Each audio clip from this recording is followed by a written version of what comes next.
So it was a disappointing outing, but thank God it has ended, and finally the boys will have to move on to greater things. And this is obviously one memory that they would love to forget very quickly because it's painful. But again, the boys have taken it in good faith, and they've now started responding very maturely, because we've seen a couple of messages being sent by a number of these players on their social media page, as a way to show that they are very hurt, by the results, and also it's not just for themselves, but especially for the fans, the millions of Nigerians who expected more from them. We've seen a couple of emotional messages from the coach himself, Uche Nwabali, among others. For example, William Sekong posted uh, in his words saying, "I'm devastated that we failed to go to the World Cup 2026, but this team has a great future." That is what he said. And then Wabali said, "Painful, we all did our best for the badge though. Our best wasn't enough. I was once a fan and understand how it feels giving you a disappointing night. We take full responsibility." And I'm just so proud, of these messages, coming from these players. It just shows that they have emotional intelligence. They understand what this means to the fans, and it definitely will go a long way to make the fans feel better, going forward. And then the coach of the side released a statement on his official social media page where he said, "Football is all about emotions. After the match, I reacted hotly to an altercation with a member of the DRC staff trying to come into my technical area. I have never wanted to target the Congolese people or their staff, which I respect. Disappointing in our elimination, but proud of my players. Congratulations, Congo, which was the best. Their audience showed great favor, just like ours. Moving forward together for what's next." So that's the message from Coach Eric Shell. Of course, Eric Shell has also reacted to the news of his, or the rumor, not news, the rumor of his sack, of his impending sack. Of course, you know that when you're coaching a team like the Super Eagles, there's always pressure, and every time you play a game, you don't get the results that the people want, that the federation wants, or that is expected. Then there's always going to be that conversation of, is he going to get fired? It will always be thrown on the table.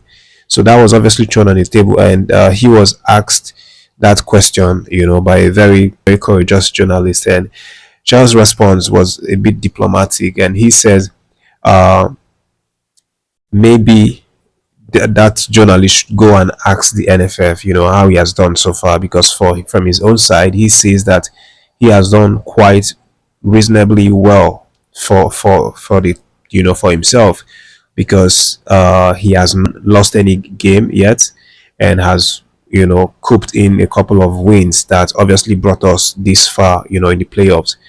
But just to read it in his way, he said, "I think you'd have to talk to the NFF and the commissioner, because actually I did well. I worked and I will work. I tried to be at my best. We gave our best, the players, the coaching officials, and everyone. So if anything happens, it won't be the first."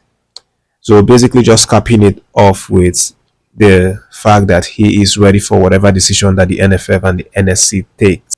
If they decide to keep him, fine. If they don't keep him, it's also fine. He's not worried about retaining the job or anything like that. He just knows that his focus is on delivering the best, and if that gets him fired, he will take it. Shaw believes that that is what coaches pass through, and he doesn't think it's going to make any difference whatsoever, and he's not desperate for the job.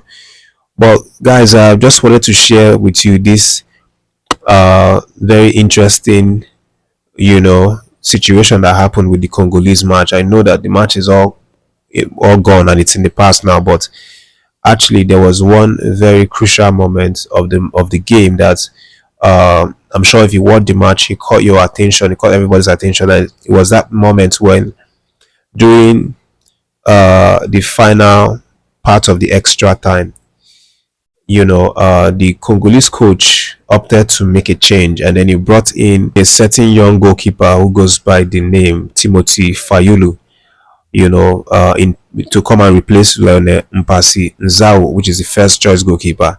And then in our minds, when we were watching that game, you would normally just think that okay, he's bringing in Timothy to come in and catch the penalties because maybe Timothy is a penalty specialist. At least that's what everybody would expect, or what everybody would think. But the gist coming out now is that Timothy is actually a novice. He's very inexperienced in penalty keeping. He has never caught a penalty in his life. In fact, he has faced 5 penalties in his career and had not saved a single one of those 5 penalties. So, and that will now make you to ask, like, why did he now decide to bring Timothy in? Isn't Timothy supposed to be a penalty specialist? But he's not. So this is the backstory to it. It was said that Timothy had a dream when they were in camp and they were about to play Nigeria. He had a dream, and then in that dream, he said that he saw where we went to penalties, and then he caught our penalties, and he wants the coach to put him in the match. He actually pleaded. He said that he knows where Nigerian players are going to play the penalties through the dream. So he wants the coach to give him that opportunity to make this dream come into reality. That was it. No prior experience in penalty keeping, nothing like that for this Timothy Fayulu. It was just a dream, just like Joseph the dreamer in the Bible. He just dreamt about it. He saved our penalties, and he begged his coach to give him the opportunity to keep during penalty shootout. That was why the coach brought him on, and then everything came to pass just like how it happened in his dream. He caught our penalties. I think he caught two of our penalties, and then Kevin Bassey skied his own over the bar. But it's just so interesting how this plays out, like and then we talk about the previous video where Coach Chelle was saying that they were using voodoo. That I saw someone doing some voodoo thing here and there, and then you now join this dream story of the goalkeeper who had no prior experience in penalty keeping, but all of a sudden he had a dream and then became prime Oliver Kahn in penalty keeping. But it's just so crazy, guys. I wanted to share it because it's so interesting how this game, how it played out, and the whole story that is uh, revolving around this match that was just played. But I mean, at the end of the day, the boys have moved on. We'll expect them to return back to their different club sites where they will continue their season with, you know, uh, club games this weekend for all of them. And then just to wrap up, guys, let's talk about Uche Santos. He has now apparently have his mind fixed on leaving Crystal Palace. As a matter of fact, the club and Uche's team are trying to discuss about the possibility of moving him on, and this is an aspect of finding a way to return him back to Getafe. Of course, you recall he came to Getafe from he came to Crystal Palace from Getafe this season on loan initially, and part of the contract was that he was going to make it permanent if he is able to start up to 10 matches.